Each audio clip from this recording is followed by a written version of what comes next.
going to talk about the gifted student in the classroom. Did you know that 6% of the K-12 population is gifted? Or that 18 to 25% of those gifted students drop out of school before they graduate? I'd like to answer this question. How do we provide opportunities for the gifted children in the classroom? Some myths about gifted children are that all children are gifted, and that gifted children will be just fine without any extra help. You may be asking yourself, how do schools identify gifted students? Well, there is no federal mandate on how to identify them, but it's left to the states. And there are also a wide variety of methods and definitions for the identification. Did you know that the Federal Individuals with Disabilities Education Act requires schools to offer special classes or services for gifted students? Or that a gifted student can get an individual education plan, an IEP, to give them special instruction. It's important for teachers to know that they are hurting the advanced learner if that learner is not challenged to work hard on meaningful tasks. Let's talk about an important educational psychologist right now. His name was Joseph Renzulli.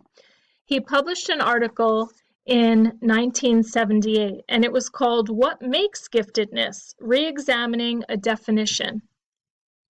He discussed a three-ring model of giftedness.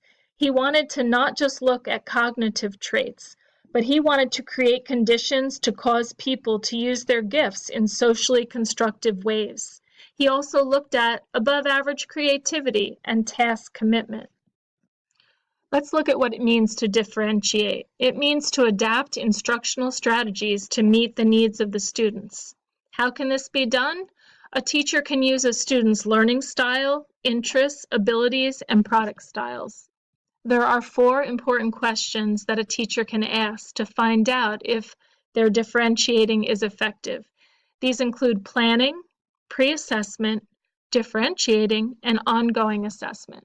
For the planning question, a teacher asks, what do I want students to know, understand, and be able to do? For pre-assessment, a teacher asks, who already knows, understands, or can use the content or demonstrate the skill before I even teach it?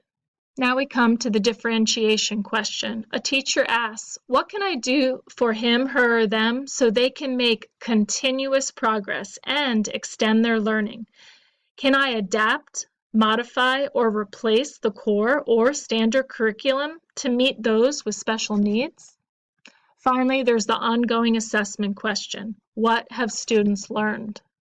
I was interested to find out that there's something called the twice exceptional child, or 2E. These are intellectually gifted children that have some form of disability, like dyslexia, Asperger's, depression, ADD. A friend of mine has a daughter with Asperger's, and she can read a book and remember everything that she read in the book. She is twice exceptional. Teachers need to remember that they can match a student's abilities, their readiness, and their learning preferences. Please don't think you need a whole new curriculum for the gifted student. You can do things like have a meaningful discussion with the student's parents. You can talk with teachers that are a grade level above. You can help the gifted student discover information rather than just give it to them. You can also form small groups of students around the same topic and recruit interest and encourage collaboration. During the years of 2000 to 2007, during the No Child Left Behind time, we see that the gap between the high and the low achievers narrowed. But when we look more closely, we see that the low achieving students made rapid gains and the high achieving students made slow gains. We can ask ourselves, is this fair to our high achievers? When a teacher is able to implement differentiating experiences by removing the learning ceiling, the gifted children can make great gains.